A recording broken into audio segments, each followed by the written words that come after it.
There was an international conference against fascism. When we talk of fascism, we talk of autocratic rule. This habit of the American system, the European system, where they don't they disrespect for borders. The way they rule and democracy it is so limited. So Venezuela, they came up with an idea. Isusu Venezuela, we relate so well than Cuba, because our position is coming from a communist perspective and a socialist perspective. We are not capitalist tastes, and the fact that we are victims of the same systems, it is not batanidza. Colonized, that's number one. After being colonized, we are targeted in neo-colonialism, imperialism. If we have elections in Zimbabwe, if they have elections in Venezuela, they are also having sanctions there. So it's an advantage. We were sanctioned, I think, before them, and we have experience on how to bust these sanctions. And the only possible way to bust sanctions is when you start to believe in yourself. That's why President said a country is built by its own people. If you do not have capacity to build yourself, it means you are open to any buyer. So in Zimbabwe, we are not open to be sold. Why? Because we use homegrown solutions to our local problems. We need to generate solutions from home. You cannot, development cannot be imported or exported. It's an individual initiative. What is the government saying? What am I doing as an individual? Collectively, what have we achieved? So in Venezuela, I learned that these continued engagements, because there were more than 80 countries. You see that what we are doing in Zimbabwe, if it was not for sanctions, we could be better than the United States of America.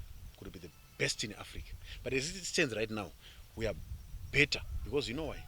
The biggest beef producer in Zimbabwe is a black Zimbabwean. The biggest goat producer in Zimbabwe is a black Zimbabwean. The biggest fuel supplier in Zimbabwe is a black Zimbabwean.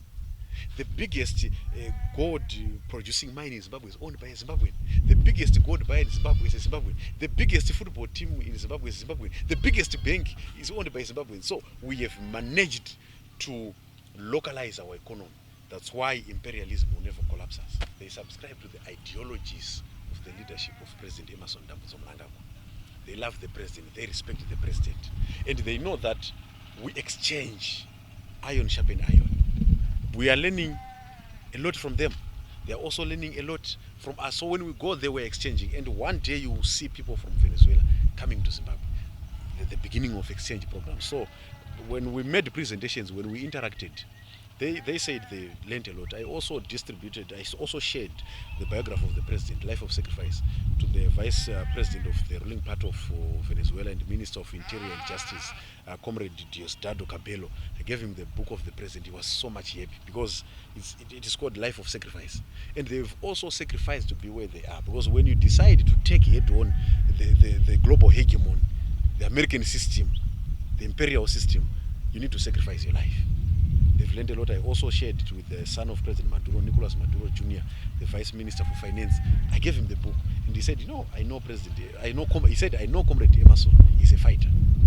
Yeah, because our president is the most senior when you come to these guys who have been fighting imperialism. He started fighting imperialism when he was 16.